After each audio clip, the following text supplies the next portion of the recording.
Are you going to live your dreams off of Social Security when the majority of the people in this room reach their retirement years? Is there even going to be a Social Security program around to help you out? Good luck. So if there isn't going to be one, what are you going to do? Ladies and gentlemen, let's start thinking about it. Now, what I want to share with you is this. Once you do go out and make a bunch of money, I want you to do one thing, folks. And it's real important. I know everyone in here has a desire enough to go out and become successful. You wouldn't be sitting here today. Every one of you have it in you. Right now, all you have to do is bring it to the surface. Once you do go out and achieve a bunch of success in your life, we ask you to do one thing, and what's that? Carry it. Give a little back. Give a little back. Jess just said it. We ask you to give back. Help out other people. Now, I'm not saying, when I say give back and help out other people, I don't mean stand on a street corner and hand out $100 bills to everybody that walks by. What I'm saying is this: share. Share your knowledge. Share your experience. Instead of giving someone a handout, give them a hand up. You know now how to achieve your dreams. Help someone else out, achieve their dreams. Hey, if a person does need a little financial help out in the beginning, help them out. Your friends, your family, your parents. Help them get going. Give them a jump start. Folks, you want to lose your money faster than you make it? Be greedy. Be selfish. And you will lose it faster than you ever made it. What I did is this. I have two sisters. And at one point, both of my sisters were single parents. I have two nieces and a nephew. And I have a nephew on the way in about 2 weeks. And I love these children like they're my own children. See, when my sisters were single parents, my parents did not have the money to help them out. They could barely pay their own bills. So what I did, once I started achieving some success in my life, is I set up trust accounts for each one of these children. And what I do, every month, like clockwork, I make my contribution to these children's trust accounts. And it makes me feel good. See, because I know now, when those children reach their high school years, that, depending on how their parents bring them up, they're 100% provided for, and they have nothing to worry about.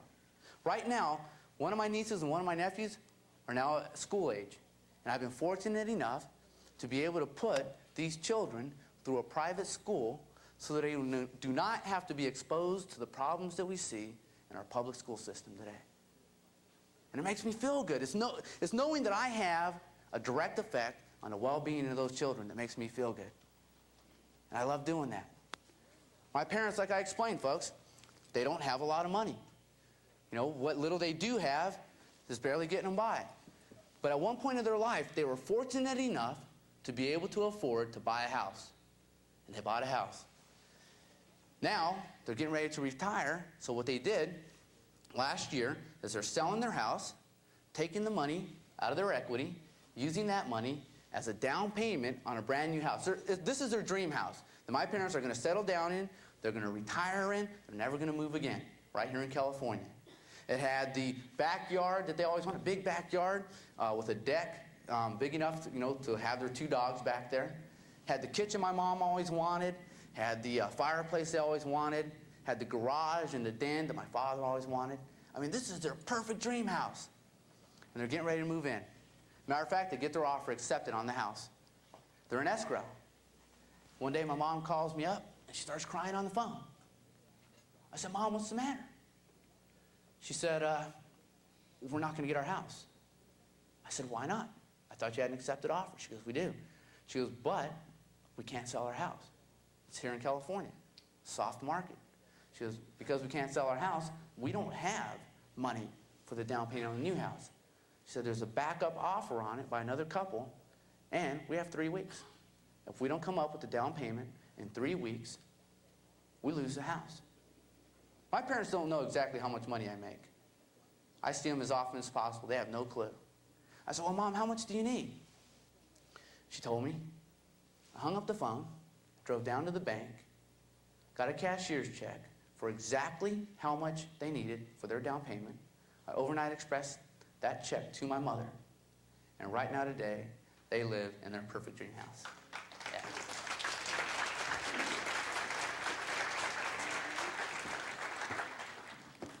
First thing my mother said was, Where'd you get the money? My mom said something to me that day that I'll never forget. She said, Tony, we could have never done it without you. I said, Mom, I wouldn't even be here if it wasn't for you.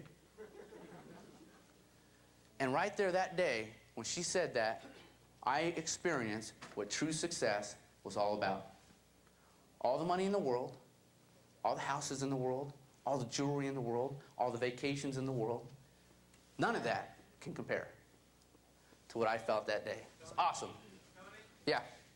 She cried, didn't she? Yeah. Absolutely. Folks, do you know people that you would love to help out? How many people here know someone they want to help out? How would you love to be that person? The euphoria you will feel from that, folks, will drive you to not only do enough for you, it'll drive you to do enough for everybody around you. And you will never, ever go hungry again. You will experience true success. You will become successful, and you will keep your success. Folks, what I want to do is this. I want to help you help yourselves out and get to that point. Achieve those dreams. Folks, never let a person steal those dreams away from you. Folks, I know this for a fact. You watched that TV show with Damien on it, and you told yourself right there, man, I need to find a way. I am not exactly excited about where I'm at. I'm so excited, I'm going to go down and check out the seminar just to see what it's all about. You called up, you made your reservation, made a time commitment, drove down to the seminar, and spent a full day with Damien, Joe, and Dante. Got so fired up about it, you laid down $1,000 and made a financial commitment. The best investment you've ever made in your entire life. And you're coming down here for another 2 days, folks. And what I say is congratulations. You were so fired up about it, folks. You went home, told your friends about it. You told your family about it, co-workers about it. What'd they say? Sounds too good to be true. If it was that easy, everybody'd be doing it. You do it first, and if it works, I'll do it later. Sound familiar? Where are all those people today? Working a job. We dragged them along. Hey, folks, are they doing anything that's going to put them in a position to be financially independent? No. Why would a person try to discourage you from going out and bettering your life? Does that... Misery loves company. You may actually go out and become successful, and what does that make them? Lonely. I have never understood why a person close to me, a person close to you, will try to discourage us from going out and bettering our lives. It's never made any sense to me. Once again, ask yourself, is that person living the lifestyle that I am striving to achieve? If they don't listen to them. This is what you do, folks. You know what we call these people? Dream destroyers. That's what they are. Now, I love dreams. I focus my whole life around dreaming. That's why I am where I'm at today. So a dream destroyer, I don't like them. You want to talk about a person that had some dream destroyers in their life? Think about Danny DeVito when he went to acting school.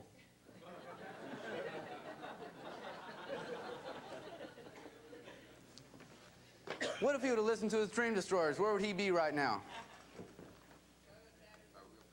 Where are his dream destroyers today? Right where they were before. Excellent. That's exactly where they're at. Folks, this is what I want you to do. I want you to think about this. When I talk about helping out other people, let's talk about children just for a minute here. Now, what if one day on that Christmas or that Easter or that birthday, instead of getting that child a Nintendo set, you got up and decided to just to hand him one of these instead? You know what that is? It's a deed. That's right. It's a deed to a free and clear property, and it had their name across it. Think about this, folks. 10 years from today, what's that child going to remember? Nintendo or this? 10 years from today, what's going to help that child out more? Nintendo or this? That's right. Do you know if you did this just once, just one time in a child's life, you will change the destiny of that child. This little transaction right here could pay for their entire college education. But more importantly, folks, that child may never know what it's like to have to work for someone else. because you put in the entrepreneurial spirit into that child and taught them how to work for themselves instead of working for someone else. Do you see how powerful that is? Just one small transaction. Put their name on one deed, one time. Who's the type of person, who is that special group of people that would do something like this? That's right. Who are the people that are currently doing it? It's the wealthy. Good. Who said that? Good. Excellent. Think about it. It's the wealthiest people in America are doing this. You got the Rockefellers, you got the DuPonts, you got the Carnegies. Anybody ever look at the Forbes 400 richest men in America? You ever look at where they got their wealth? Real estate inheritance, real estate inheritance, real estate inheritance, real estate inheritance, which means somewhere down the line, someone just handed them one deed. Maybe two. Dante Perano. I own 37 acres in Sonora, California, up north, overlooking Lake Melones. For those of you that know where Lake Melones is, I don't know if anybody does. 37 acres, it's the whole top of a mountain. I got a 360-degree panoramic view, and the front of it overlooks a beautiful lake. It's gorgeous, mountains all around.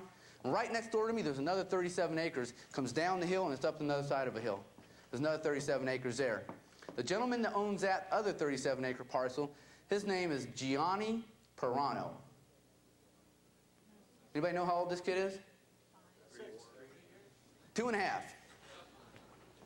Think about it. So Dante did it one time. That kid has no idea what he's going to be worth when he's 15 years old. That one little transaction. Folks, you can do the exact same thing. It doesn't have to be your children, folks. It could be your cousins. It could be your neighbors. It could be your friends, the person closest to you. This is really important. You want to change someone's life? Do it right here, one time. That's all it takes. You know what blows me away? I'll tell you what blows me away more than anything else. Is how a person will go down to a parking lot, car lot, go in, buy a brand new car, drive it off the lot, and lose $3,000 in one day. But they won't take that $3,000 that they lost and put it in one of those deals. They'll go out and buy a bunch of jewelry that will never be worth what they paid for it. Then, 10 years down the road, they're sitting across the table with their wife, balancing their checkbook, trying to figure out why they're broke.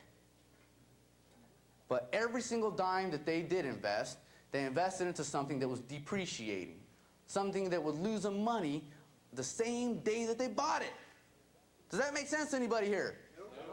Absolutely not. What you need to do is take that couple of $1,000, put it into a deal like I've showed you, like My Kildago, make a bunch of money, then go out and buy your trophies. Now, I'm not saying not to buy ourselves trophies. We all, when we achieve success or do something good, need to reward ourselves. Go out, but don't go into hawk right off the bat. Make yourself a bunch of money. This is what people do. This is what I see people do. They're at point A, this is financially. They're at point A and B financially, which is this much money. Then what they'll do is they'll go buy trophies that are at C and D at this point that they can't afford anyways. This is like a Toyota that they lost $3,000 on the first transaction. What we're looking to do here at FHC is this. We want to take you from point A and B to point X, Y, Z, which is this kind of money. Then when you go out and buy yourself a trophy, you buy yourself an M, N, and O trophy, which here is a Ferrari. Does that make a little more sense to everybody? Does everybody understand that? That's what I'm trying to say here. People got it all backwards. That's a big, huge mistake. So what we want to do is get you from point A and B to point X, Y, and Z. We're all going to have our own trophies, folks. Your trophy is going to be different than my trophy. Andy's trophy is going to be different than Leona's trophy. Your trophy, who knows what it's going to be. You know, when I went to Jamaica a couple months back, Jamaica, for my entire life, was my dream vacation. I've always, since I was a little kid, been intrigued, for some reason, by Jamaica. And when I went there last year for the first time, it was the most incredible place. It was more than I had even anticipated. It was beyond my dreams. So when I spent some time there last year, I decided that my next dream, I got out my little dream scratch pad, and I wrote in, I will own land in Jamaica. Then,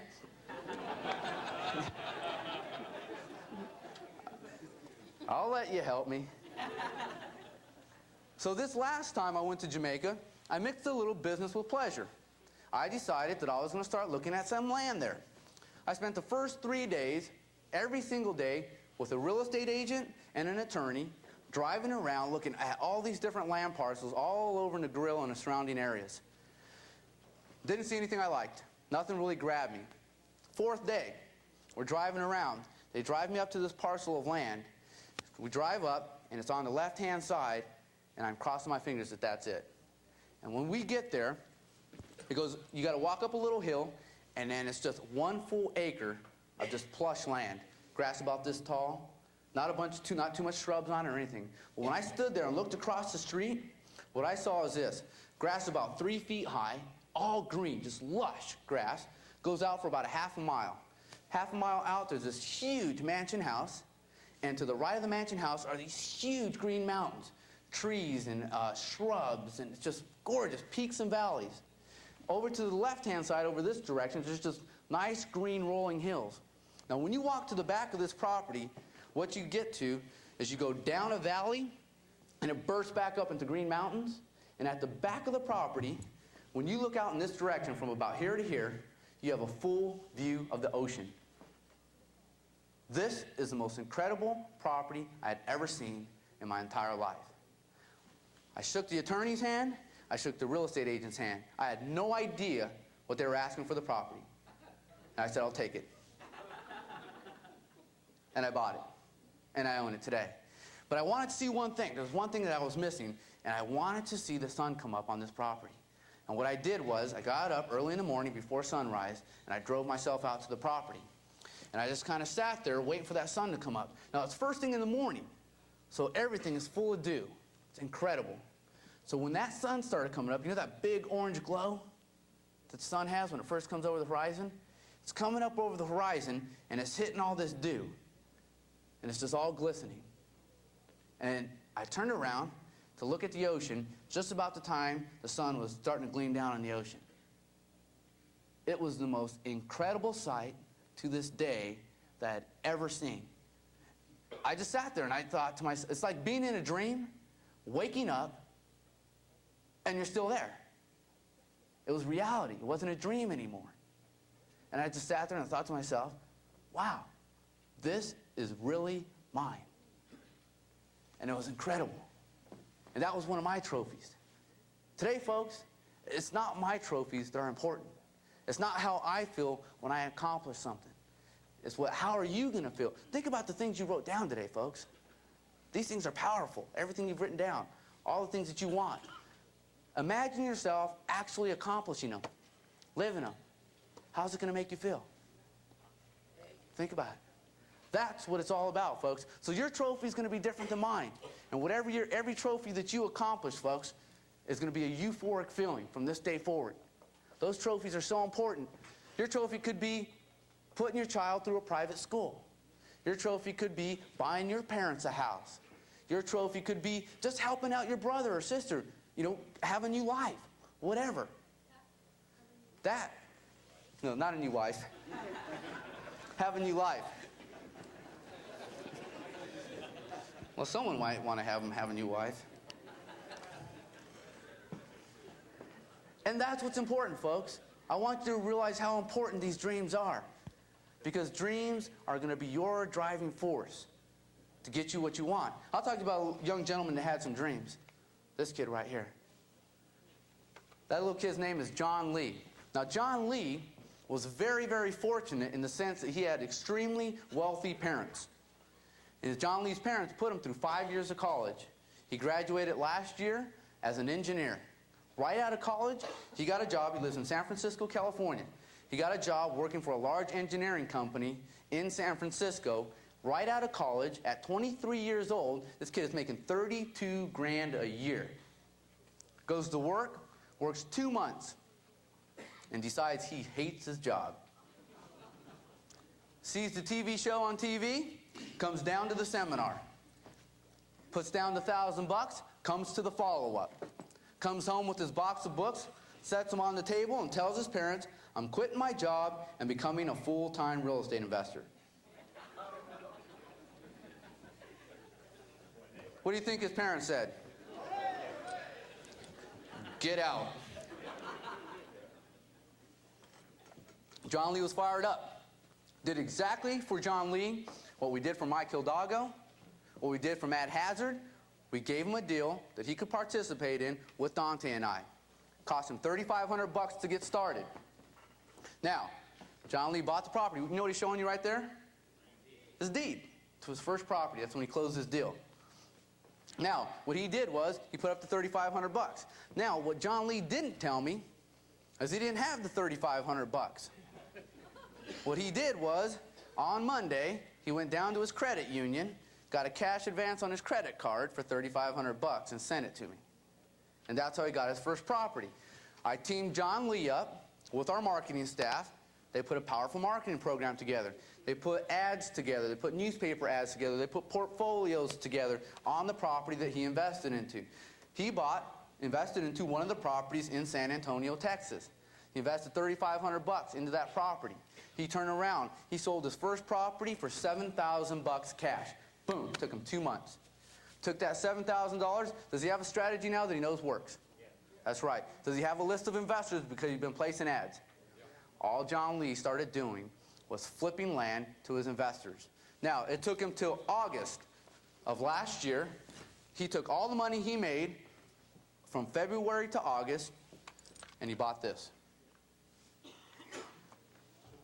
A 2-bedroom, 2-bathroom condominium, fireplace and balcony, overlooking the pool. The complex has 2 tennis courts, 2 swimming pools, and is 1.5 blocks from a country club. So it's a nice area. He paid cash for that property, owns it free and clear, and gets a positive cash flow off it every single month. There's enough positive cash flow that he has a property manager taking care of the property for him. So all he has to do with this investment, every single month at the beginning of the month, he walks down to his mailbox and pulls this check out of the mailbox at 23 years old. Now, from August to December, John Lee continued to do exactly what he did to get the money to do that deal. We've been doing land deals for over a year straight now. John Lee, in December of last year, bought 4 more condominiums in that complex, and right now today owns 5 condominiums, free and clear, with no mortgage on it, with every single one of them bringing them in a positive cash flow. Now, if you had 5 condos, and every single month, and you had a property manager that was taking care of it, and every single month, all you had to do was walk to the mailbox and pull your money out and go put it in the bank, would that free up some time for you to go do more deals? That's right. John Lee, right now, he has a net worth. This is net. This is no debt. Net worth of $127,000 at the age of 24, has positive cash flow in 5 rentals, and is continuing to flip land deals right now. I asked John, I said, John, since you didn't have the money, I said, if you wouldn't have taken that cash advance on that credit card, I said, honestly, where do you think you would be today? He's a really shy guy. He said, well, I'd probably be at the same place. That's exactly what he said. Kid's 24 years old now, financially independent, works for himself, and does nothing but land deals. And once he has a bulk of cash, he buys something solid like that brings him in a positive cash flow that he doesn't have to work for. What do you think his parents are saying now?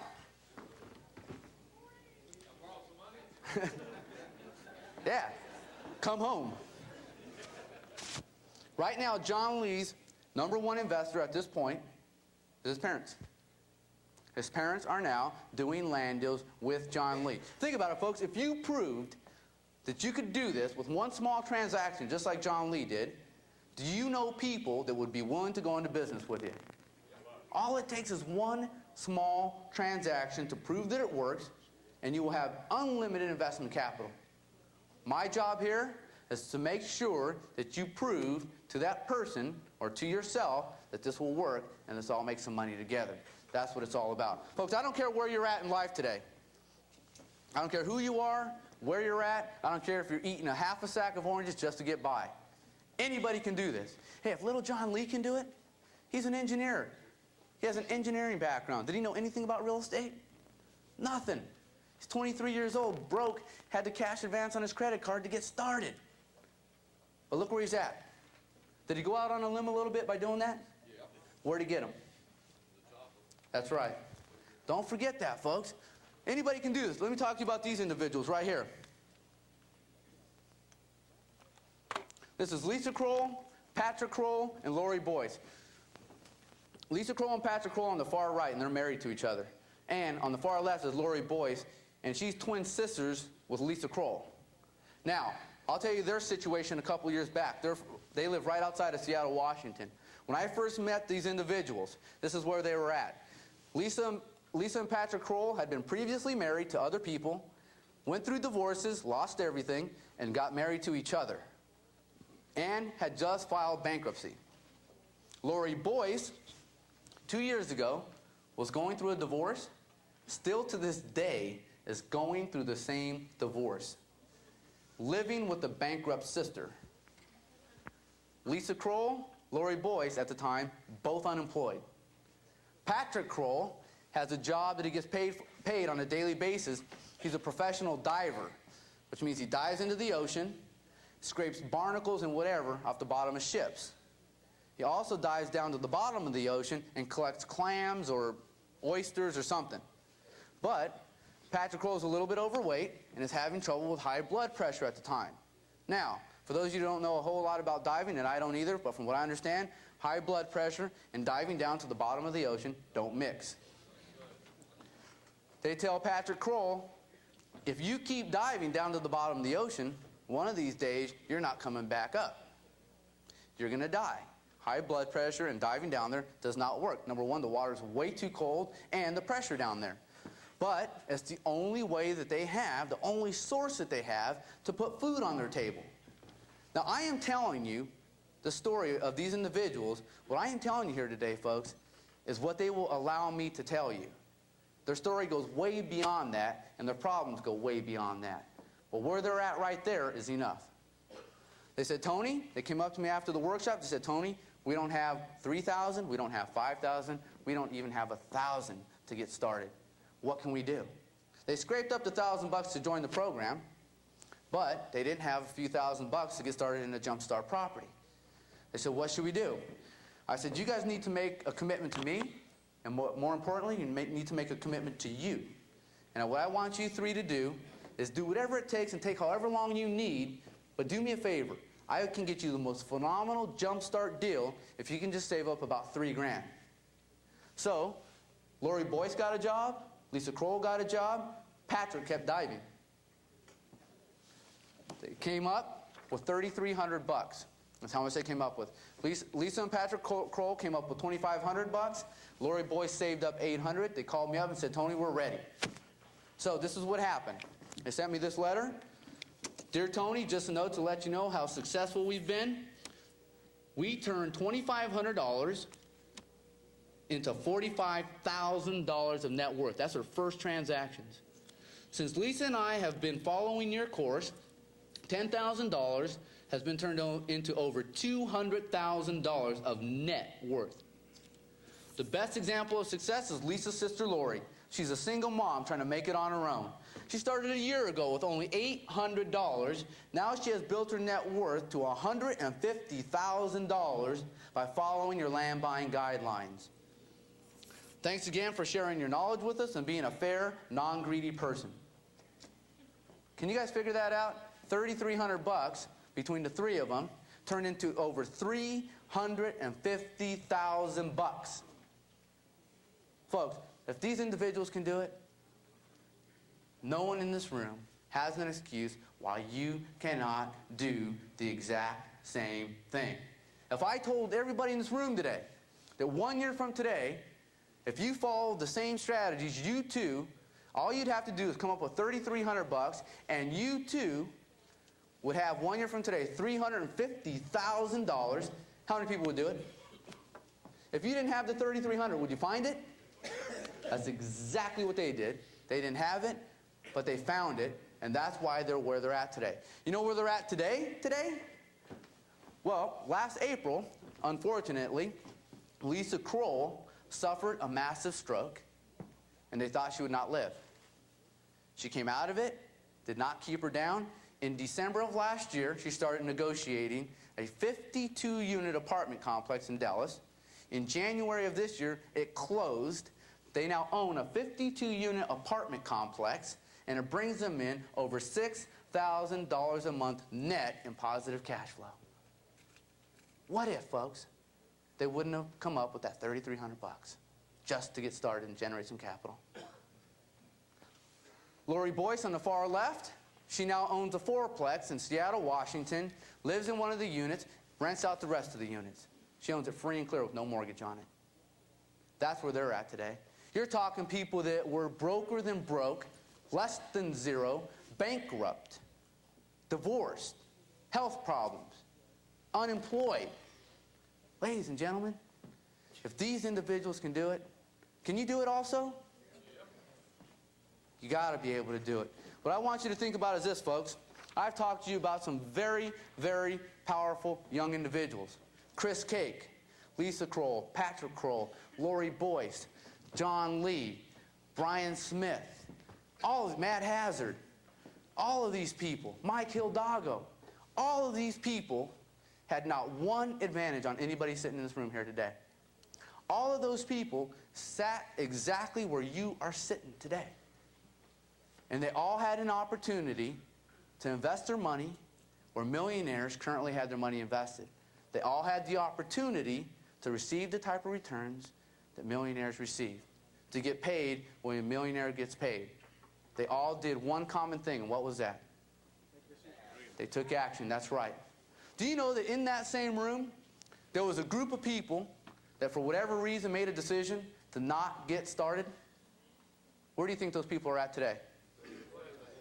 Exactly where they were that day. That's right, folks. Now, I know we have a very special group of people here. Every time we come to, if you notice, folks, the majority of our testimonials, the majority of our success stories, where are the people from? California. It does not take Californians long to figure it out.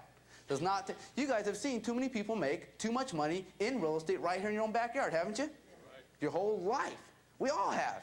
Anybody from California. So when you see opportunities like this, what I see is this. I see individuals like little John Lee that don't hesitate.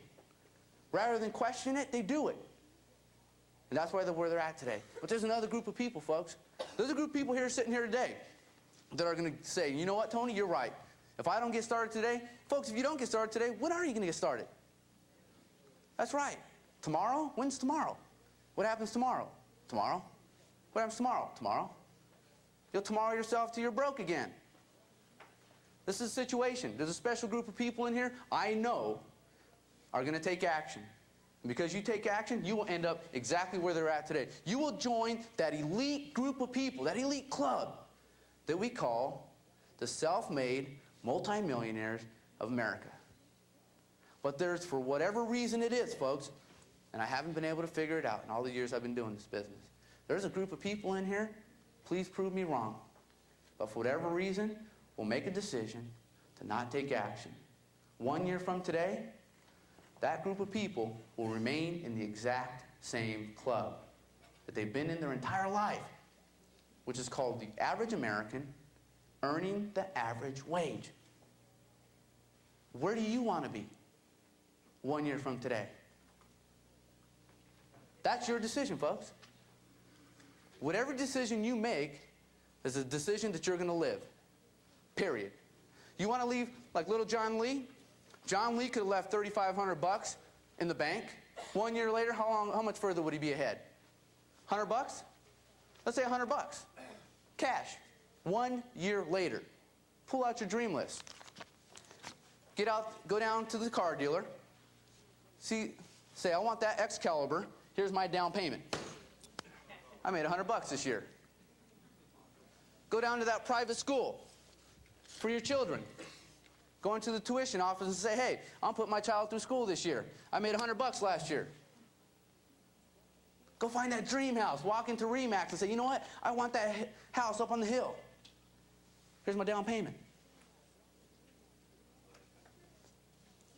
Do you get the drift, folks? Want to leave your money sitting in the bank? I'll be back here 1 year from today, and this is where you'll be.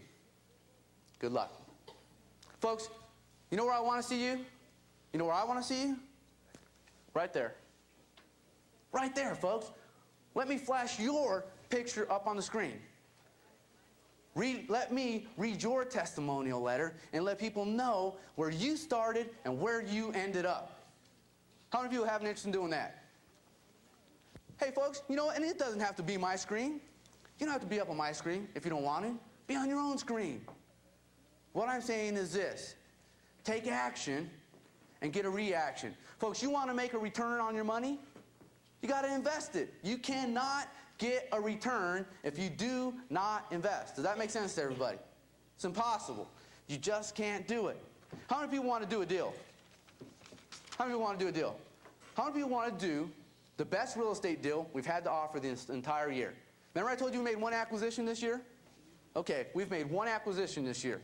Remember I talked about Oklahoma? We have a little migration going into Oklahoma because of the strength there. Anybody been reading about Oklahoma City and Tulsa? Anybody here? A few people? Right now, you want to talk about a shortage of lots? Go to Tulsa, Oklahoma, and try to buy a lot. Call up a real estate agent in Tulsa, Oklahoma, say, you know what, I want to buy a lot for $5,000, fully improved, ready to build on. What do you think they'll say? Exactly. They'll laugh at you. But, so the people with the inventory of fully improved lots in Tulsa, Oklahoma, and Oklahoma City, are they in a position of strength? We have millions of dollars invested in Oklahoma City and Tulsa, Oklahoma right now. Millions of dollars. Open up your hot sheets when you have an opportunity, when you get them. Look at the apartment complexes that we own in these areas right now. Gorgeous. I mean, I am talking gorgeous, beautiful condominium complexes. It makes John Lee's condominium complex look like the ghettos. That's how nice they are. We have millions of dollars invested in this area. The one acquisition that we've made this year came from an RTC contact in Oklahoma. We bought a subdivision of fully improved lots. What we did is there was a developer that built a bunch of houses, but the developer went bust a few years back. So the bank takes the lots back, correct? They have the lots in their inventory. Bank's having a little trouble. We bought an apartment complex from them for cash. Okay? Bank goes out of business. RTC rep takes it over. One of our reps that we work with. We negotiate, we pay all cash for the lots, get the price down dramatically. That's the one transaction we've done this whole year. But it's been the best land deal I've seen since Billings, Montana. No question about it. High Sierra, it makes High Sierra subdivision look like chump change. It makes Billings, Montana's market look like a depreciating real estate market. This is how good this deal is. Right now, Tulsa, Oklahoma, in this surrounding area, they are setting records. Here it is right here. Unemployment growth. This is their economic report. Those of you that want to invest in this area, I will give you a copy of this economic report right here that was put together. They are creating, their job growth is going at a record pace right now. You have a company called Wagoneers Trucking that just got established here. Dayton Tire, API Enterprises. What they've done is they started setting up key distribution centers. Look across the nation. The unemployment rate in this area right here, 4.3% in this area. You know what the unemployment average is across the nation? 7.3% right now. It is 3 points below the national average. That's how strong that their economy is right now. Couple that with a shortage of lots and a lot of building going on, what happens to the lots? In Billings, Montana, in the High Sierra subdivision, when the lots were gone, they were gone. And what happened to the price?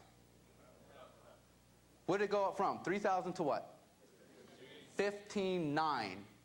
Our cost basis in the lots and cents, this is not the only thing. The other thing that we look for in markets, if you haven't figured it out yet, like Billings, Montana, we look for a quality of living. We look for where people want to retire to. We look for neighborhoods that people want to live in. Oklahoma, in these areas where we're investing right now, they're beautiful. This is right outside one of the subdivisions that we own. It's a beautiful golf course. I got this out of a magazine that was advertising homes in the neighborhood. Boom, beautiful golf course for those of you that like to golf. Now think about it. Oklahoma is not necessarily the biggest resort that anybody would want to move to, or a biggest resort that people would want to go on vacation to, but let's take a golfer, for instance. You get a golfer that owns a lot in the subdivision that we own in this area. He goes down to Oklahoma City and spends a week golfing on this beautiful golf course. But then he drives by his lot, steps on it, takes a picture of it. Can he write that trip off? Oh, yeah. Darn right he can. Now, I'm not an accountant. You should see your accountant about it. But you can write off a good portion of that trip. Would you want to live in a community like that, folks? Do you think there's a demand for people to live in a community like that? That's what it's all about. Wall Street Journal put out an article, some of you may have read it, about retirement tax havens across the entire United States, and they ranked a bunch of cities across the United States. This is based upon their economy, this is based upon affordability, this is based upon quality of life, and ranked third on this side is right in Oklahoma. Boom, Wall Street Journal. This is what we own. Let me show you. It's called Oak Park Village. This is one part of the entire subdivision. Now, see the things that are circled in red? Those are the lots that Dante and I acquired. See the other part? Can you see where the developer was building and went out of business? Right on the end there. That's what we own. All of these lots, fully improved. Water, sewer, electricity, telephone, paved streets and gutter, ready to build today. Now, these lots are 7,500 square feet. What's the hard cost if you're gonna do raw land on this? 7,500, maybe even a little higher if it goes up to $1.25, right? That is if you were going to break even. What I want to explain to you here, folks, that is if you get the land for free. Does that make sense to everybody? That's what you're looking at in hard costs there. So if a developer goes out to develop lots exactly like this, what's his hard cost per lot? 7,500, right? Plus he has to buy the land still. Now, can he get financing right now? That's right. Person holding fully improved lots, are they in a position of strength right now? Are they in a position to make money? You're darn right they are. This is where we're at right here. This is called Oak Park Village. This is located in a suburb right outside of Tulsa, Oklahoma called Bartlesville. For those of you that are familiar with it. It's a suburb. So, you know, suburbia is good living. Everybody wants to live in the suburbs, and that's why we invested there. This is another part of the subdivision right here. I'll show you a few more lots that we own here. All of these lots are 7,500 square feet. Now, some of these lots got stuck in between houses. Like right here, there's a house. Like they built some houses here, and then this person right here built a house, so you got some houses surrounding it. And the rest of it's developed also. These have paved streets and gutters, water, sewer, electricity, telephone ready to build right now today. Now, what we're going to do is this. Just like we've done with Mike Hidalgo and everybody else, this is one of our Jumpstart real estate investments. As you can see, there is not an overabundance of lots there. What we have to sell is what we have to sell, and when it's gone, folks. We cannot produce more of those lots. What we bought is what we bought, and what we have is what we have. Just like every other workshop, everyone in here is going to have an opportunity to participate in these subdivisions here. You say, Tony, well, what do I have to do? How did Mike Hidalgo get involved? What are the steps that I need to take to get involved in a deal like that? Bottom line is this. Number one, you have to be committed. 100% committed to achieving the dreams that we wrote down for ourselves today. 100% committed to taking action and getting started today. Number two, all you have to do is exactly what they've done, and you have to take action and be willing to work with us to put your marketing strategies together so we can get some cash back in your pocket and keep the same thing going. Very simple transaction, folks. We went through it over and over and over again today, folks. I told you, and you agreed, if we want more out of life, you know we got to dream about it. But everybody sitting in this room here today is intelligent enough to know that dreams alone are not going to get you there, or you'd already be there. We all came to the same conclusion. Working a job and leaving our money in the bank is not going to get us where we want to be, or we'd all already be there. Folks, what you need to do right now today is take that step past the books and tapes, take a step past sitting in another real estate seminar, and get started. You want to make millions in real estate, folks? Yeah. Then you need to own some real estate to make millions with, period. You want to make money? Everyone in here, folks, you joined a real estate investment program. So what should you be investing in? That's right. That's the opportunity that we are providing you here today. What you should be doing is this. Invest your money where millionaires currently have their money invested. Invest your money into a vehicle that will give you a jump start in your real estate career. Invest your money in a vehicle that will pay you what millionaires get paid. And folks, when you get paid what a millionaire gets paid, what happens to you? You become a millionaire. So what we're going to do is this. Folks, if you're committed, we're committed also. And this is some of the things that we're going to do for you through this program for everyone that makes an investment today. This is what I want to show you. These are fully improved lots and they're ready to build. So the price on these lots, if I can never find my pen again, this is per lot. This is what we have to do. Please, please, please Listen up very closely right now for those of you that are ready to make a lot of money. 1 lot per person. No more. We do not have enough to do multiple lots. 1 lot per person. That's it. Don't try to, last week we had guys sending their friends in, trying to do all that kind of stuff. Please, folks, we've got a lot of people sitting in the room here today. Please be fair to the people around you and give everyone the same opportunity. The lots here are $5,495 per lot, with a 1 lot per person maximum. We are not going to deviate from this at all. Once you do make your investment, we've put some special things together for you. And this is what we're going to do. The first thing that you're going to receive is a free and clear deed to your property, just like this. Special warranty deed. It'll come to you just like this. It can be in your name, yours and your wife's name, your name and your children's name, your children's only name. However you want to vest the property, you let us know, and we'll put that on top of here. Now, you will receive a deed like this. This will show that you own it free and clear. We guarantee free and clear title to the property. If for some reason, and it's never happened since I've been with this company, something showed up on the title, give us the title back, we'll give you all your money back. We guarantee free and clear title to the property. The next thing that you're going to receive is a real estate investment portfolio on the property. The economic report on the area, this will tell you everything about the property. I put together some pictures for you on the property, and right now what is being made as we speak is a videotape of the subdivision. Everyone that invests today will get a copy of the videotape of the subdivision, but we're going to have to mail it to you.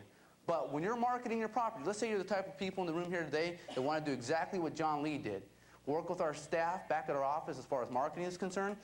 With this portfolio and a videotape of the subdivision, do you think that's going to help you market the property? It'll make a big difference, folks. And that's one of the things that we've put together for you right now. Next thing we're going to do, I've talked to you about a lot of strategies on how to profit with the land. You're going to receive this little publication here.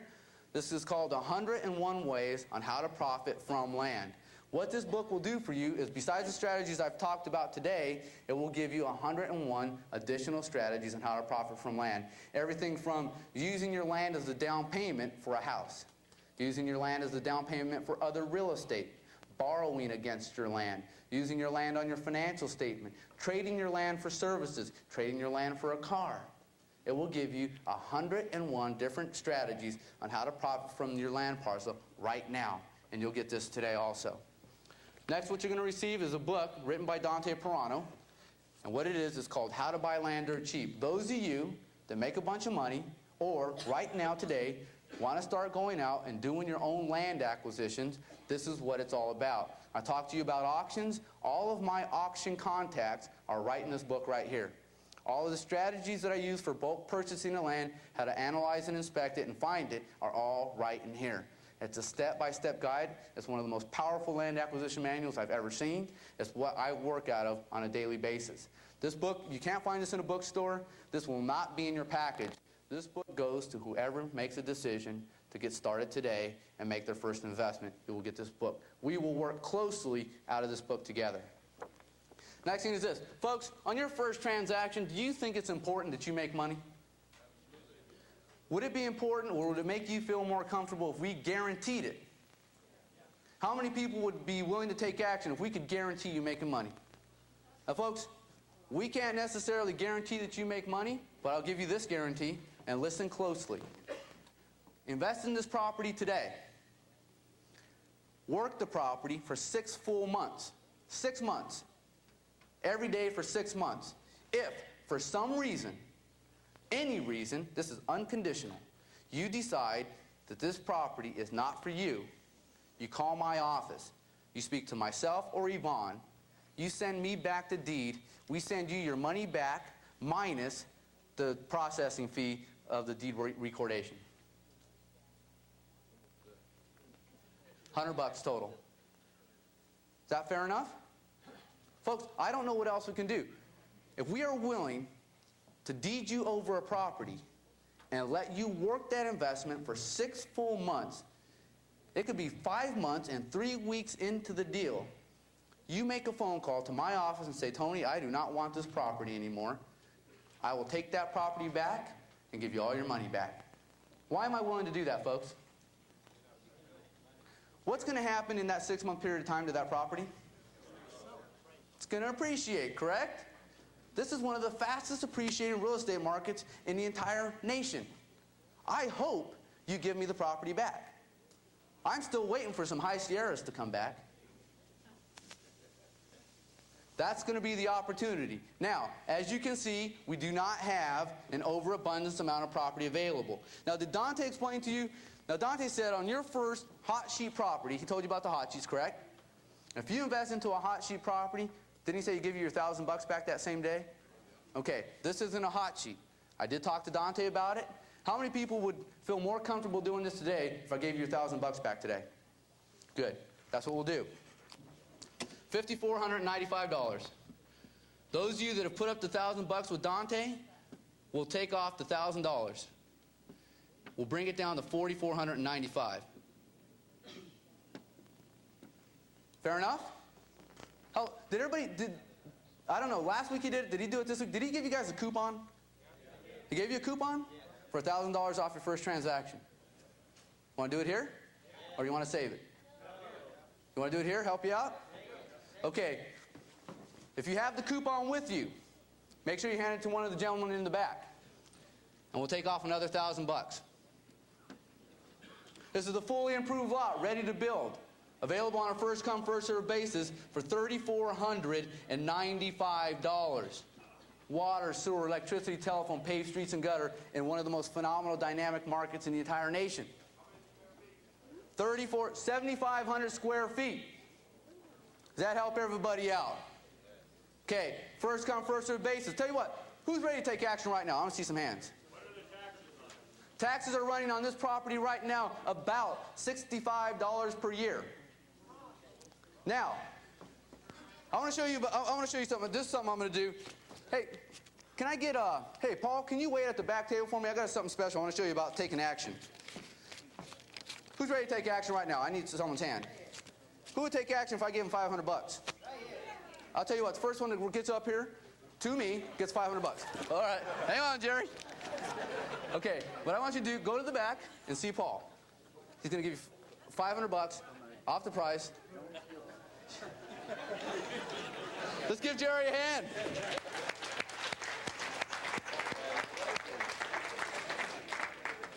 There was desire in Jerry's eyes and fear in mine. How many people would do it if I gave everyone that jumped up right now and ran to the back table $500? I'll tell you what. You guys gonna have to race? I have 50 lots. The first 50 people at the back table get the $500 also. Go. $29.95, folks. $29.95. Go.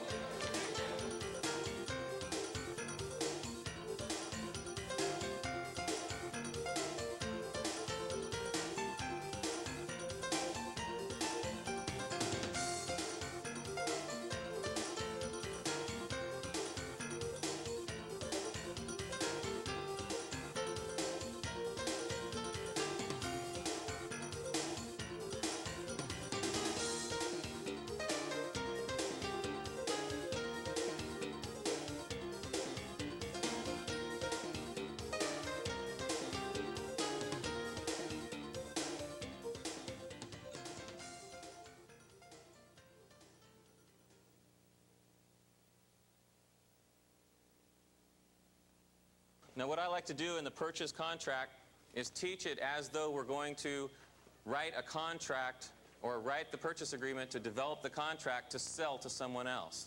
Dante goes over it a little bit last week, but I'm going to go into it more in depth and help you understand that the purchase contract or the purchase agreement is actually for you, selling contracts, the negotiation setup. This is what you're using to negotiate. Okay? Generally speaking, you would then be filling this out to purchase the property for yourself, or you'd be using a real estate agent to do it. Remember this. You're not going to close the deal yourself. You're going to sell this to someone else. You don't need to worry about financing. You don't need to worry about anything beyond getting 2 signatures at the bottom, both buyer and seller. Right now, before we fill it out, is a purchase agreement. But at the end of this session, we will have 2 signatures at the bottom, both buyer and seller, and then it will become a contract. Okay? What's the first step in Dante's program? Excuse me? Thank you. Locate the property. Okay? We're going to do that in several different ways. We went over that this morning. We're also going to utilize the information and the materials that you received. Secondly, we're going to go out and do what? Physical and financial inspection of the property. So at this point, then, we've created a due diligence package. We're ready to go ahead and make the offer. We know that as soon as we get this offer under contract, we're then going to go ahead and sell it to an investor utilizing that due diligence package or that investor package. Okay? And it's similar to the one that Tony was explaining on the land, except we've already developed the investment package for you. You don't have to do the due diligence. It's already done. So let's start from the top.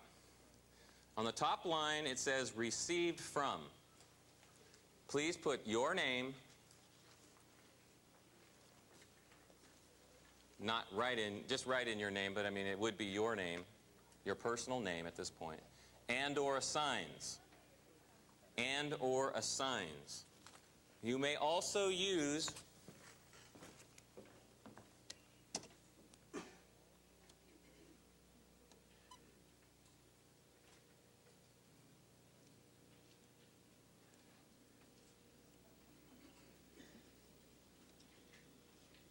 ETAL.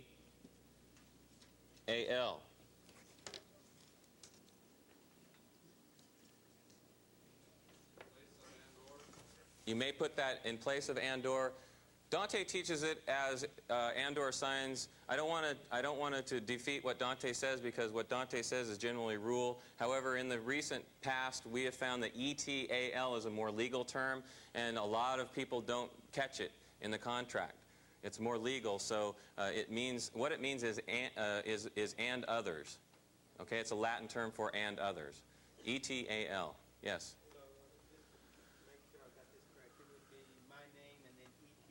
Yes, your name, ETAL.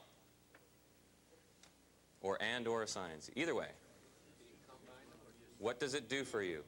Okay, that's a good question. What does this do for you? It's the only way you can sell a contract. If you put just your name up there, guess who's going to be liable for this deal? You are. If you put ETAL or and or assigns, then you can bring prospective buyers or prospective investors into that deal later on. If you get it accepted in the beginning and it has that clause behind it, then you're going to be able to go ahead with the deal using an investor's money and transfer the contract over to someone else. Yes? What if you fill it out and you don't want it?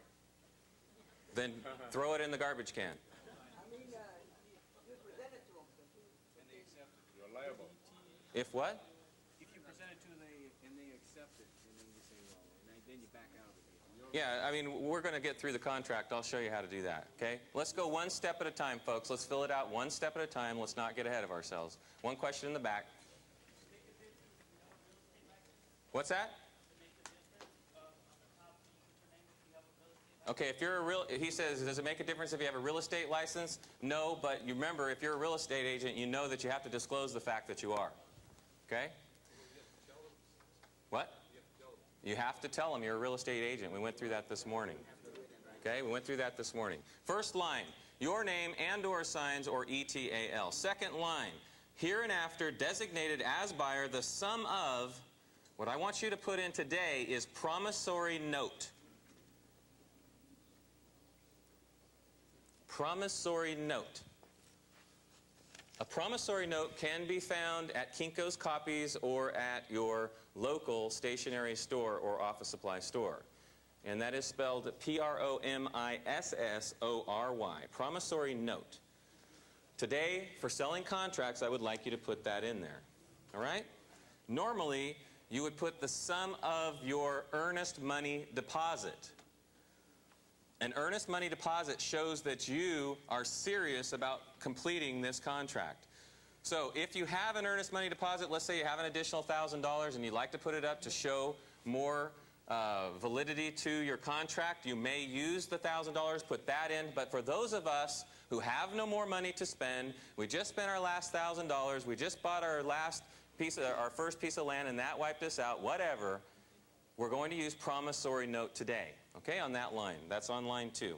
Now, the contract, by the way, is going to be found in your tape box. There is an 8-tape system in your package that you receive tomorrow night. The contracts will be in there, a copy of this contract along with the one that you received today.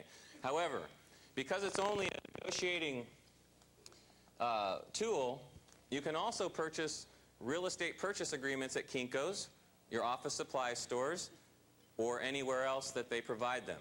Remember, you don't have to have a lot of the stuff that realtors need on these purchase agreements, because all this is today is a negotiating tool. That's it. It's a negotiating tool. You're going to get rid of it, and once it's out of your hands, it's out of your hands. Okay? So on line 2, promissory note. The next line is evidenced by other. Check the box other. And you do not need to put anything else in the line after that. You've already put promissory note, and you're indicating that that is your other designation or evidence. To be deposited upon acceptance with title company of buyer's choice. Title company of buyer's choice.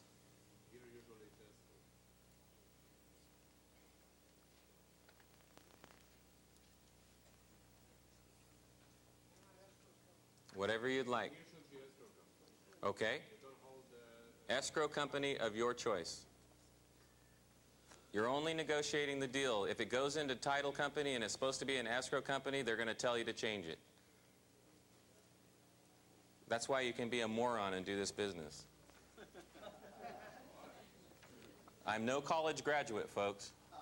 I'm a high school graduate, went to bartending when I was 21 years old, bartended for 8 years, and decided my life wasn't worth a darn. Okay? Yes, in mortgage states it works the same. You're not binding yourself with this contract. You're negotiating. This is a negotiating tool at this point.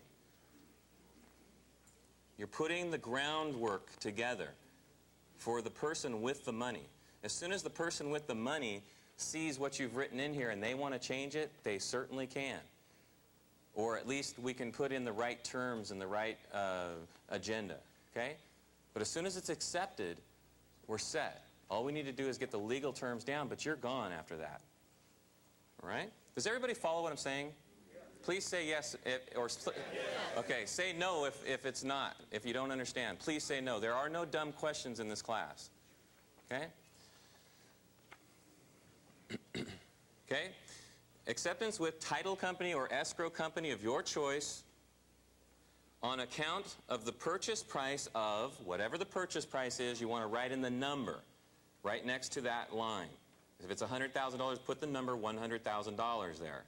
Then you'll see a parentheses right next to it. In the parentheses, just like on a check, on a personal check, write $100,000 out, or whatever the price of the property is. For the real property situated in the city of, the county of, and the state of blank, wherever it is that you're investing. If it's in Los Angeles County, in the state of California. If it's in Midland, Texas, it's in Midland, the city,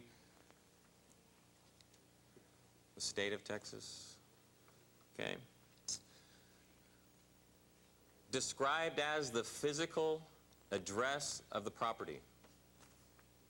Physical address of the property. I'll guarantee you, folks, if you're negotiating with a bank, they're going to tell you what to put in these lines. But it's better that you know ahead of time what to put in, because your BS face gets a lot bigger when you already know how to fill out a purchase agreement. Okay? Number 1, deposit increase. The deposit shall be increased to blank dollars within 15 days from acceptance, evidenced by cash. 15 days.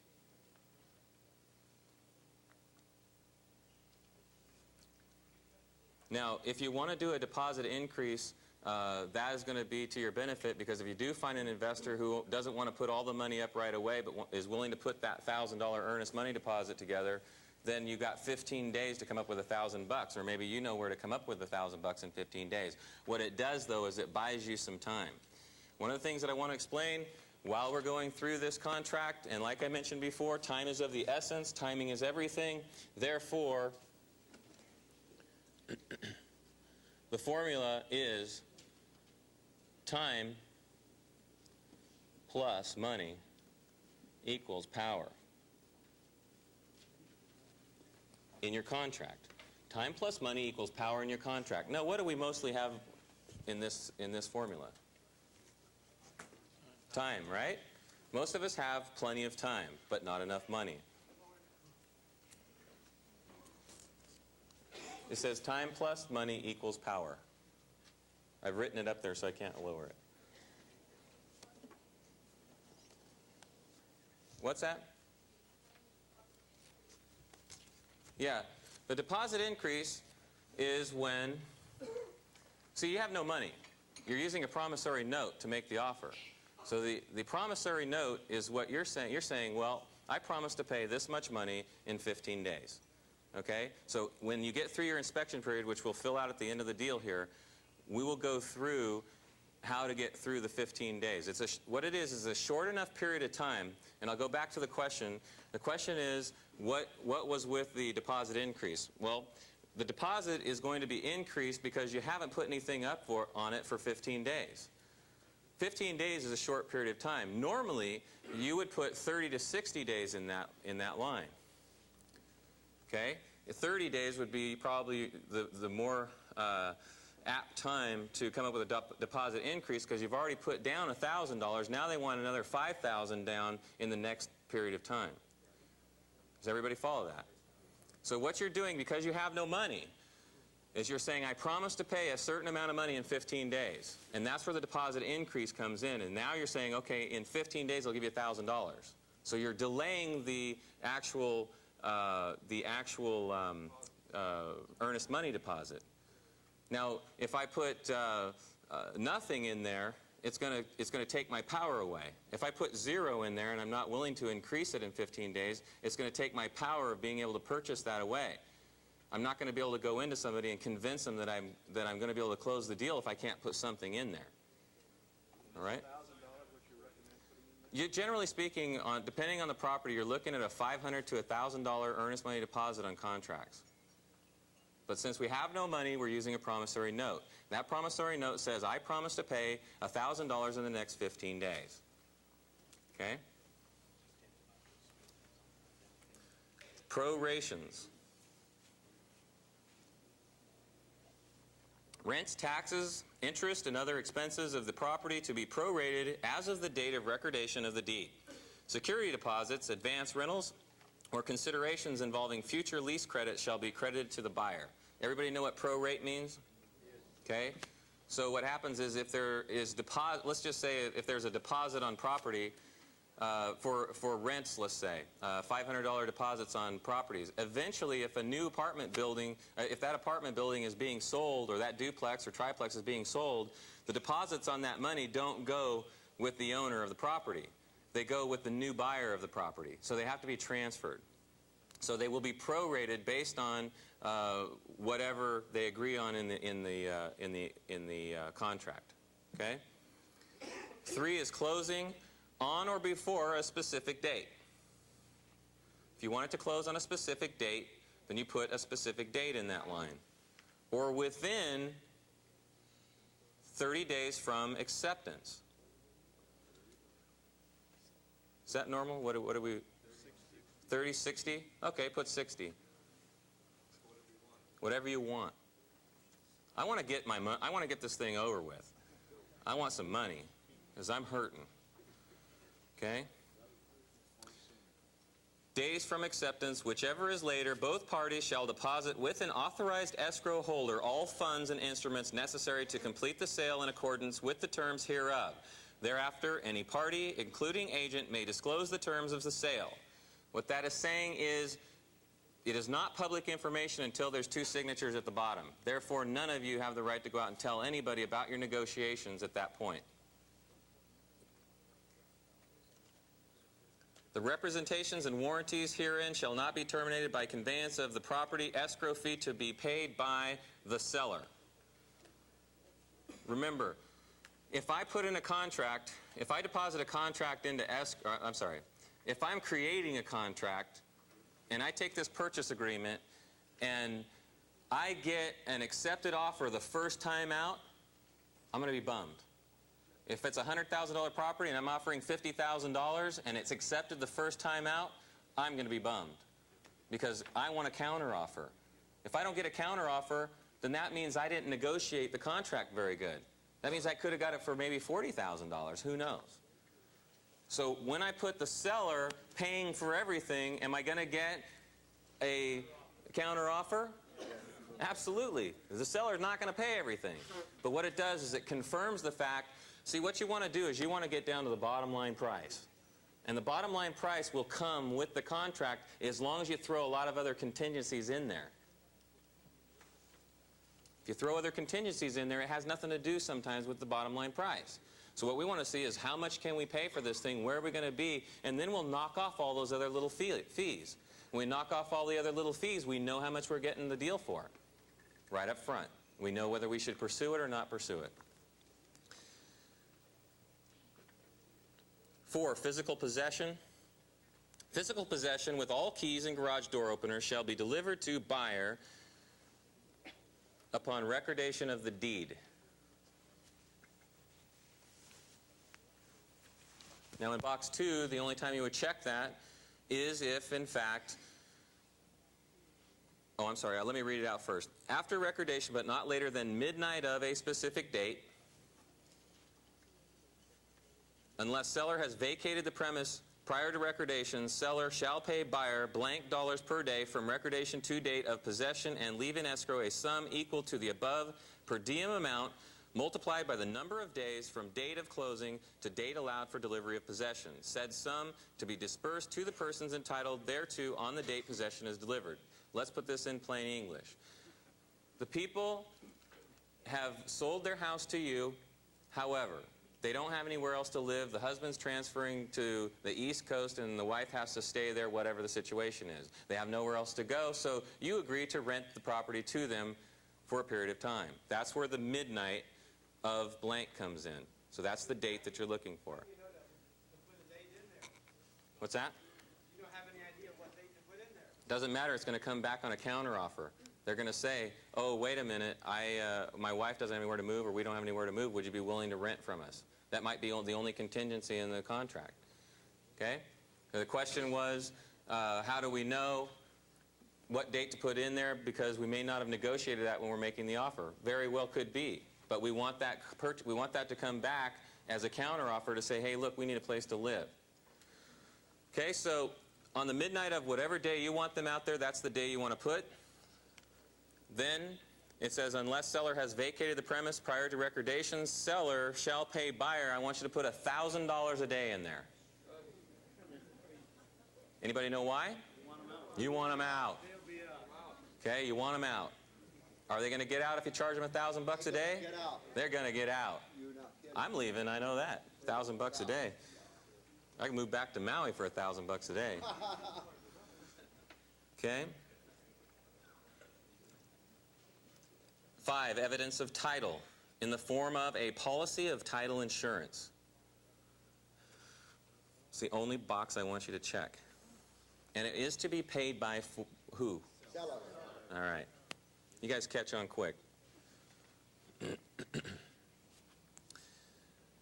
Examination of title. 15 days from date of acceptance hereof are allowed the buyer to examine the title to the property and to report in writing any valid objections thereto.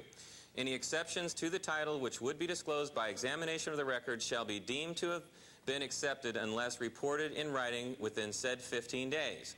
If buyer objects to any exceptions to the title, seller shall use due diligence to remove such exceptions at his own expense before closing. But if such exceptions cannot be removed before closing, all rights and obligations hereunder may at the election of buyer terminate and end, and the deposit shall be returned to buyer unless he elects to purchase the property subject to exceptions. All that means is you have 15 days to examine the title. We will need a preliminary report to show most of the liens or all of the liens, hopefully, are off of the property. And if there are any additional liens after that 15 days, that you are willing to accept, then you accept them. If not, the contract is null. Is that, what's that? What about a first trust deed? Yes, a first trust deed is considered a lien. However, we've already examined the title. That's the first thing we're going to see in the 15 days. Okay? I'm talking about a 50-year-old lien that's on the property that no one can find. And then all of a sudden it pops up at the end of the, somewhere in this time frame. You have the opportunity then to cancel out of the deal or to pay off that 50-year-old lien. Go discount it or whatever you have to do. Okay? Number 7 is encumbrances. In addition to any encumbrances referred to herein, buyer shall take title to the property subject to, number 1, real estate taxes not yet due, and amount of any bond or assessment which is a lien shall be paid. And I'm not going to have you fill in any boxes because I just want to explain this, and it will vary depending on the situation. Oh, did I skip 7? Encumbrances. All right, let's go back to 7. I'm sorry. Number 7 is encumbrances. In addition to any encumbrances referred to herein, buyer shall take title to the property. So, didn't I just read that? Right, because I'm not done with the line that I was on yet. I was going to explain it. I'm sorry. Let me explain this section so that you know which box to fill in. I thought I read that. Okay. We are on number 7. It is encumbrances. I've read it, and now what we need to know is what it's about. In some subdivisions, what happens is you've got a mortgage on the property that you originally take title to that property in that subdivision. However, in that subdivision, a private company or the city or someone came through and they put in a sewer line. That sewer line has to be paid for somehow, some way. So they issue a bond on the property. That bond is then taken over by the new by the new owner of the property, and they're paying a separate fee for that sewer line besides their mortgage. So when you go to purchase that property, if there's a bond against the property, let's say it's a $2,000 bond, you can use it as a negotiating tool. Let's say the bond is at a 2% interest rate, and you were able to assume the bond at $2,000 but drop the top price of the property down 5. How much money did you just make? $3,000, and you're only paying 2% on how much? Around $2,000 or less, depending on how old the bond is, right? Or you can let them pay it off and keep it at the top price. Okay? So it's a negotiating tool. If you find that there's a bond in there somewhere, you can utilize that in the contract. It would be dependent on what you're going to do. If you're going to assume the bond, then you would check the box of assume. If you're going to not assume the bond, it's going to be paid off. It'll be paid by the seller. And I'll read it just to make everybody happy. If assumed, the outstanding principal balance of such obligation shall or shall not be credited to the buyer at closing. Okay? Number 8 is fixtures. All items permanently attached to the property, including attached floor coverings, draperies with hardware, shades, blinds, windows, and door screens. Storm sash, combination doors, awnings, light fixtures, TV antennas, electric garage door openers, outdoor plants and trees are included free of liens. One of the examples that I like to use is this. You got this beautiful stream running down through a Japanese garden in the backyard. And there's a beautiful statuette sitting in this thing. But the statuette is not a fixed piece in the stream. The statuette can be moved. Therefore, the husband or wife is in love with that statuette, and when they move out, they take it. You need to be aware of those types of things prior to getting the contract done or finishing up the contract. You need to make sure that, hey, is that thing movable? Is that thing not movable? Because if it was, in fact, movable, they may be, by law, able to take it. Now, in most cases, that would be considered a fixture no matter what. But it could happen. So you need to be aware of things that are movable or not movable and would possibly be taken off of the property. Okay? Personal property, number 9. The following personal property on the premise which inspected by buyer is included in the purchase price and shall be transferred to buyer free of liens by a bill of sale at closing. No warranty is implied as to the condition of said property. So if there's something that you think belongs with the home and you like it and it's part of the home, let's say an old tractor in the front yard or something like that. I know a lot of people, like those types of antiques, and you don't want them to take it away, then you need to negotiate that prior. However, if there's 1,000 pounds of horse manure in the garage, I prefer that they move it before I move in. Okay? I don't want to take title to that. Number 10 is maintenance. Seller covenants that the heating, air conditioning, if any, electrical, solar, septic systems, gutters and downspouts, sprinkler, if any, and plumbing systems, including water heater, pool and spa systems, as well as built-in appliances and other mechanical apparatus shall be in working order on the date possession is delivered. Seller shall replace any cracked or broken glass, including windows, mirrors, showers, and tub enclosures. Until possession is delivered, seller shall maintain all structures, landscaping, grounds, and pool, if any. Seller agrees to deliver the property in a neat and clean condition with all debris and personal belongings removed. The following items are specifically excluded from the above. Now, if you're buying a foreclosure and the people are upset that they're not getting a deal and you are, and it looks good when you put the purchase agreement together, what this is doing is protecting you from them going in and trashing the place because they're upset. The second thing that it does is it tells you that if you need anything like screen doors or broken windows to be replaced, they need to be done before you take possession of the property. And those are going to be pretty well, I say that is a pretty standard idea or a pretty standard agreement. That if there's broken windows or storm screens or storm sashes that are not up, you need to negotiate those into the deal because they're important to the home and to the value of the home. So make sure you've got that. Now, if you're dealing with the RTC, you will be buying properties as is, no warranty. That's the way they work. The house that I showed you this morning, the deal I showed you this morning, my first property, that's what it was a no warranty as is property. Okay? So generally speaking, you're not going to have a lot of negotiating power with them. Can't you do a pre-inspection before you decide to buy? Yes, this is after. Okay, can you do a pre-inspection prior to? Yes, you can do a pre-inspection with the RTC, and if you decide that it's not something that you want to buy with no warranty, then you certainly can decide that. Okay? See, with the property that I showed you this morning, I didn't think the thing was going to fall in a big hole or do anything weird, and I have title insurance on it, and I have other homeowners insurance on the property. So I really wasn't concerned with some of the physical problems of the property that I explained. It really didn't matter because I'm only buying it as an investment property. If I want to go out and rent that property for $750 a month today, I would probably pick up a nice $150 to $200 of positive cash flow because my investor is now paid off, and I'm ready to go buy a new home. I haven't had a need to buy a new home yet because I am not home enough to worry about it. So it's just causing me more headaches and more stress to buy another personal property. Okay, we're on 11, correct? All right. Buyer and seller understand and acknowledge that broker shall not in any circumstances be liable for any breach in this clause. So what it's saying is that if you're using a broker, they're not going to be liable for anything that you guys do under the table or in any other type of breach in the clause of maintenance or any of the others for that matter. Okay, number 11 is notices. By acceptance hereof, seller warrants that he has no notice of violations relating to property from city, county, or state agencies. And that's pretty self-explanatory.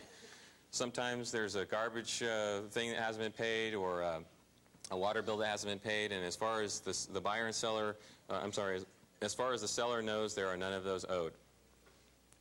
Because there could not possibly be a lien against the property at that point, or even homeowners' dues in that situation may not have been paid over a period of time, and there may not be any lien, so there's no way to figure out where they are in their payments. 12, we're going to go into provisions. Now it says provisions on the, we're going to go into the different aspects of the stipulations in the property. The provisions on the reverse side are not there. And they're not there for a reason because we would spend the rest of the weekend working on those provisions, and I don't want to do that. I'll explain them to you as simply as I can. Remember, we're only using this as a negotiating tool when we're selling contracts. All right? So, 12A is pest control inspection paid by who? Other structures would mean a barn, mother-in-law's quarters, that type of thing. Okay? Depends on the structure and whether or not you need to have a pest inspection on it. And then, of course, Section 2, work to be paid by the seller. 12B, existing pest control report dated. You need a 30-day report in California. In Florida, they only allow a 3-day report because of the huge cockroaches that they have and all the bugs and that type of thing. So they only allow a 3-day report. In California, you'd be safe with a 30-day report. You need a contractor's license or examination license number and the company name. And that, of course, would go in, it would say, that would be 12B, existing pest control report dated, and you put the date, and then it would be by who and their contractor number. So would that be the date 30 days beyond when you're doing this? Is that what you're saying? Yeah, it would, okay, the question is, when was the 30 days start? The 30 days would have been from the last pest control inspection. So you would have had to have had a pest control inspection 30 days prior, or else you're going to need a new one, okay? 12C, as is but subject to buyer's approval, I would not check that box. 12D, waiver of pest control inspection, I would not check that box. 12E, city and county inspections within 3 days of acceptance.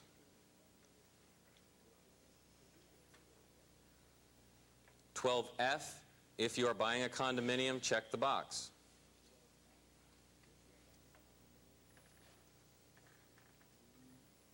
12G, home protection insurance, paid by, okay, home, it's the term for the insurance. It's a home protection insurance.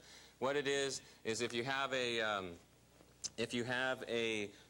air conditioner or a heating system, you can actually insure that stuff no matter the age of the home. It's going to, of course, depend on your monthly payments with the insurance. But mainly, you're going to be getting a lot of the sellers will pay for that stuff too. But you can buy additional insurance for the major appliances in your home. 12H is arbitration. I suggest that you don't check the box, because if you check that box, what happens is you give up your right to court. Now, if you don't have any money, you don't want to go to court, because then you could end up, losing a lot more money that you don't have. So, what I suggest is that you do not check the box, but you write in a separate agreement on your addendum, which you'll find in the back. The separate agreement on the addendum would say then that if anything comes to a head in this agreement, you would like to have the opportunity to go through arbitration first. Arbitration means you just take a mediator and the buyer and the seller, and you come to an agreement on whatever they felt that was breached in the contract. But we're going to make this contract so that you can't breach it, so don't worry about it. Yes, in the back.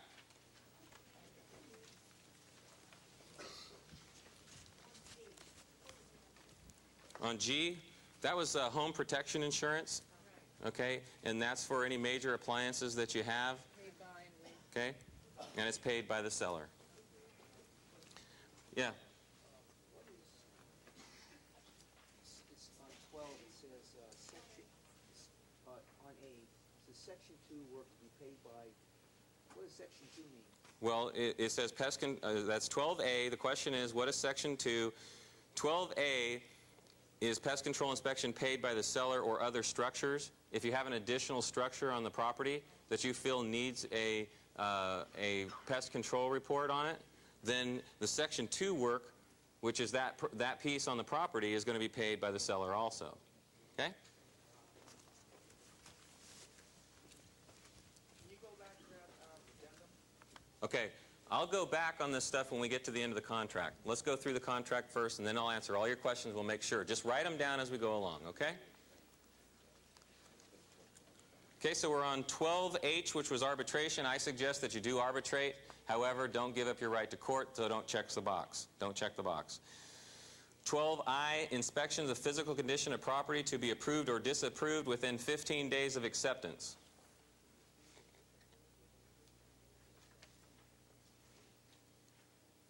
12J, VA appraisal clause. K, FHA appraisal clause. If you're getting an FHA or VA loan on the property, or you're assuming an FHA or VA loan on the property, you would check one of those boxes. Do I have to be a veteran to assume a veteran's loan? No. How about to qualify for a veteran's loan? 12L, smoke detectors provided by who? 12M, flood hazard zone. If you're in a flood hazard zone, check the box. 12N, contingent upon the sale of, and it could be anything like a motorhome or an additional home, that type of thing, or the home that the people are living in. The only thing you want to be careful of here is they may have a contingency upon someone else selling their property as well. So you don't want to get into a train effect where one person is contingent upon selling their home and the next person is contingent upon selling their home, because you'll never close the deal. So make sure that you're aware of that when you go into the deal. 13, access to the property. Seller agrees to provide reasonable access to the property to buyer, inspectors, and appraisers representing buyer. Okay? That means we don't do roof inspections at 4 o'clock in the morning. 14, default. In the event that buyer shall default in the performance of this agreement unless the parties have agreed to a provision for liquidated damages, seller may, subject to any rights of the agent herein, retain buyer's deposit on account of damages sustained and may take such action as he deems appropriate to collect such additional damages as may have been actually sustained. And buyer shall have the right to take such action as he deems appropriate to recover such portion of the broker's entitled thereto such commissions as would be payable by seller in absence of such default. Did I skip a line? I'm sorry. Where did I skip? Okay. Buyer shall have the right to take such action as he deems appropriate. Is that correct? To recover such portion of the deposit as may be allowed by law. In the event that the buyer shall so default unless buyer and seller have agreed to liquidated damages, buyer agrees to pay the brokers entitled thereto such commissions as would be payable by seller in the absence of such default. Buyer's obligation to said brokers shall be in addition to any terms of this agreement or arising out of the execution. Did I miss again? Jeez, I'm sorry. Buyer agrees to pay the rights. Is it correct? Pay the rights. Pay the brokers. Jeez, I'm messing up. Buyer agrees to pay the brokers entitled thereto such commissions as would be payable by seller in the absence of such default. Buyer's obligation to said brokers shall be in addition to any rights which said brokers may have against seller in the event of default. In the event legal action is instituted by the broker or any party to this agreement to enforce the terms of this agreement or arising out of the execution of this agreement or the sale or to collect commissions, the prevailing party shall be entitled to receive from the other party a reasonable attorney fee to be determined by the court in which such action is brought. Jeez. Thank you. I hate that one because it has absolutely nothing to do with you guys. It really doesn't. You're not going to default. So what difference does it make?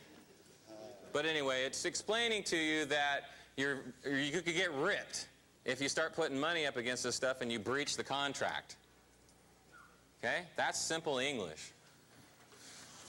15, expiration. This offer shall expire unless a copy hereof with seller's written acceptance is delivered to buyer or his agent within, you know, some people say 1 day, some people say 2 days, some people say 3, I say 3 days. 16, as I've said before, time is the essence of this agreement. 17, additional terms and conditions. Now, this is similar to the addendum. However, this is also where Dante shows you how to, it's a weasel clause. I use weasel clauses. It's not that I don't agree with what Dante says and just using partner's approval. But when I wrote my first contract, I put down probably 10 different contingencies. I mean, things like if the sun rises tomorrow. Okay? So what I've done is I take the same thing that Dante shows you last week, and I put the contingencies are Subject to partners' approval.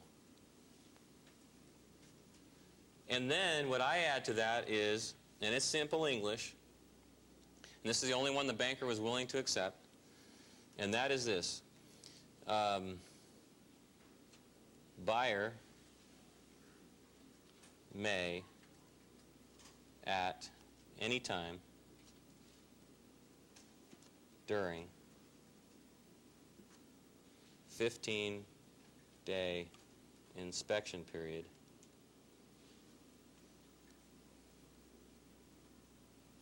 cancel contract for any reason at any time. Simple? Pretty straightforward. What's that? It doesn't. But it's not a contract yet. It's still a purchase agreement. Depends on how bad you have a motivated seller. Would everybody agree that you have to have a motivated seller to do anything that we've been talking about this weekend? You got to have a motivated seller, folks. You're not out there buying conventional real estate. Remember that. That's why we're using the 15 days. 15 days is not a long time to ask for. And with the right personality, with the right BS mask that you're putting on, you're going to be able to go in and buy yourself this 15 days based on what you've set up to come up with the money to do this deal. And it's going to have a lot to do with what you did in step 1 and step 2 in locating the property and analyzing and inspecting it.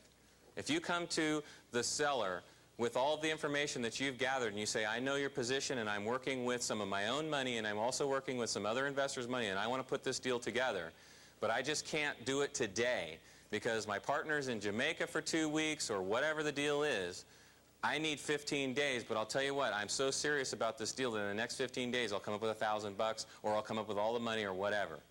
That's how you get them to do it. That's how you get them to agree to it. Now, banks sometimes are going to have a little harder position on that, but again, in LA, if a bank has 15 properties come in last week, do they care what, they know that the property is going to sit there for 15 days. So what would it hurt to give you a 15-day contract on the property? Maybe you can go out and sell it. Okay? You have a free option.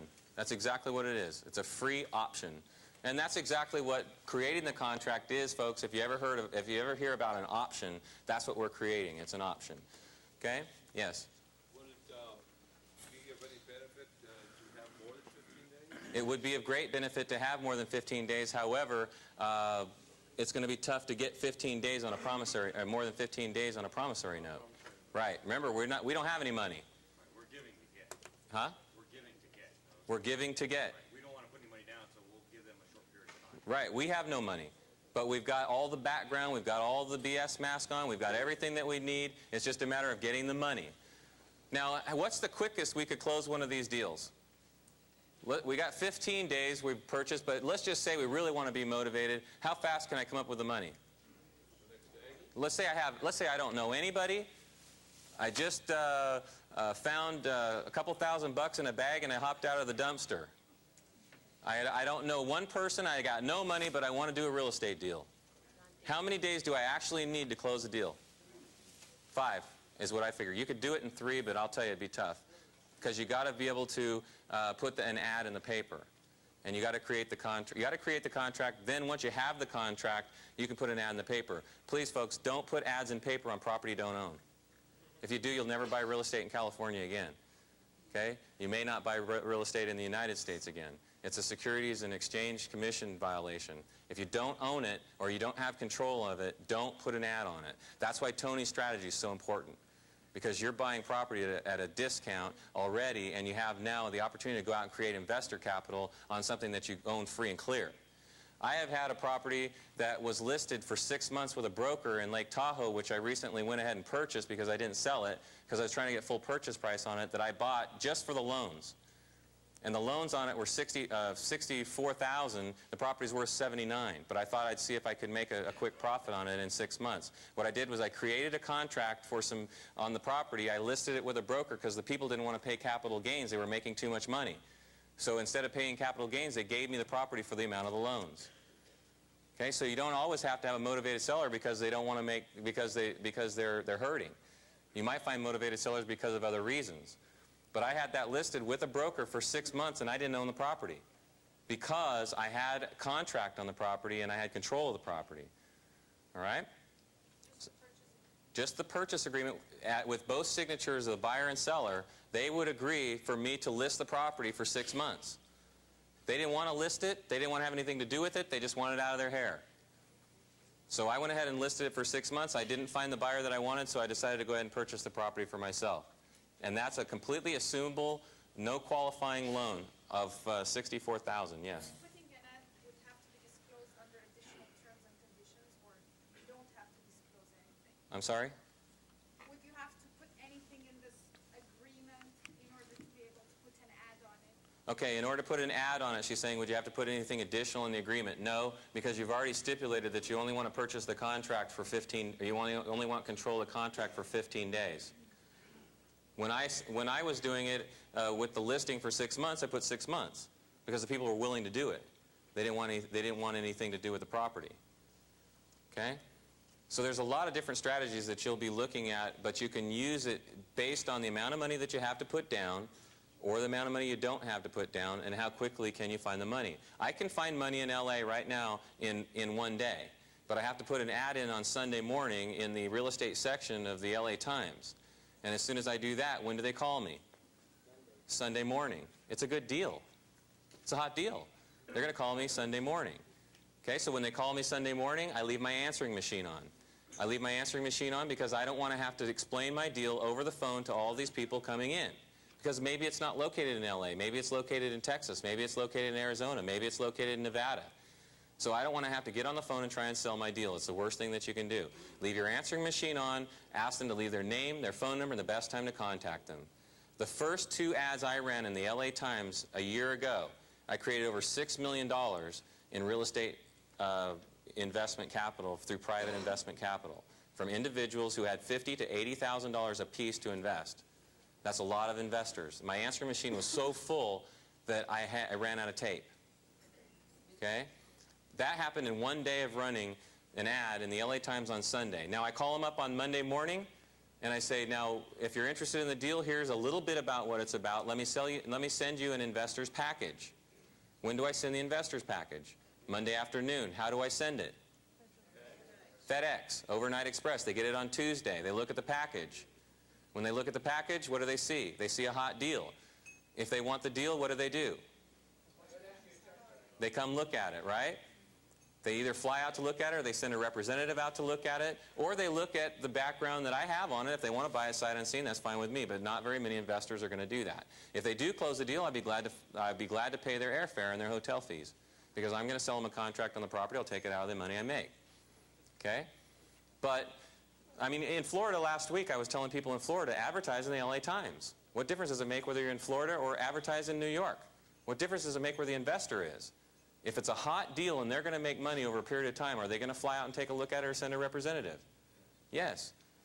Okay? So if I send the ad in on Sunday, on Monday I send the information out, they receive it on Tuesday, they take a look at the deal, they call me back Tuesday night because I've told them that it's extremely urgent that they do. They say, I want to look at the deal. They look at it on Wednesday, and let's say that they're hemming and hawing about the deal on Wednesday. What do I say then? Next. I say, you know what, sir? If you're not interested in this deal and this doesn't make sense to you, which it obviously did or you wouldn't have flown all the way up here to look at it, I think I've got about 40 other people that I can make a phone call to right now that'd be glad to take it. What would you prefer? Okay? Now, what if only one person called me? What would I say? You guys are good, man. You guys are good. You got your BS masks on right now. Yes? What? What did you put down on your ad? What did I put down on my ad? What I put down on my ad was specific facts about the deal. I can't really tell you what it was now. I don't know exactly what I put on that particular ad. Out of state or just This particular property was out of state, but I didn't tell him. Okay? Because what if I don't find one of these 40 people in California that wants to invest in Texas? What have I now got? It's 40 people that want to invest. Okay? So you can literally find an investor in 5 days. I don't say 3 because it's going to take you too long and you're not going to be able to close a deal unless you know someone up front. But if you want to do it in 5 days, I'll tell you what, you'll be able to write contracts all day long on 5 days. Who's not going to give you a contract that's a motivated seller for 5 days? 5 working days. I want it from Monday to Friday. If I don't close the deal, we'll just tear it up. All right? You can do it in 5 days. I say 15 because it's a short period of time, and I think with the right attitude and with the right motivation and the right ability that you guys are going to create by going out and looking at properties and analyzing and inspecting them and getting these BS max that I keep talking about on, you're going to be able to go in and with 15 days have no problem putting a deal together and using a promissory note to do it. All right? So this is what I use, subject to partner's approval. Buyer may at any time during 15-day inspection period cancel contract for any reason at any time. Plain and simple English stating that all I want is 15 days. Here's the work that I've done. I want to end the deal. Let me go work on it. They say, great, come up with the money, it's yours. In the real estate investment section. The question was, where do I put my ad in the LA Times? In the real estate investment section. Okay? At the bottom, you have the word acceptance, and then over to the right on top of it, it says buyer. You are the buyer, you sign your name.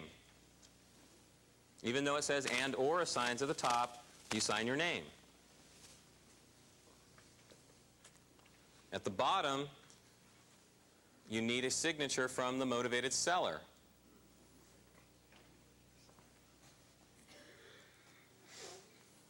Okay, now I asked you guys to write down your questions on the contract. I'd like to know any questions that you have at this point on the contract. Dave. If you leave something blank, you put NA, not applicable? What's that? If you leave something blank in the contract, Yeah, if you leave something blank in the contract was the question, leave it, put NA or not applicable or whatever. Gloria. Faxed copy of seller's signature acceptable or original signature not? A faxed copy of the seller's acceptance will be only good for probably 24 hours. You're going to need to get something overnight expressed, and I wouldn't trust it. Okay? Well, for the longest time, I had always wanted to invest in real estate, and I've always had people say, no, no, no, you can't do it. And today, it seems like every speaker has been able to buy property since the beginning. They've been able to do it with almost no money down, and that's basically pretty much the situation I'm in. I've been to a lot of seminars, a lot of them, but this is the only time I felt like someone's going to hold my hand and get me through that first deal. All you do is just do that first deal. After that, I'm home free. I would recommend this program to anyone who wants to be financially independent and to quit their job and just tell their boss to just, you know, look for some other sucker. You know, I'm not going to work this hard for my money.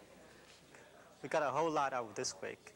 We learned a lot of things that if you want to be rich in this country, you have to set your goals and take action, go out and do it.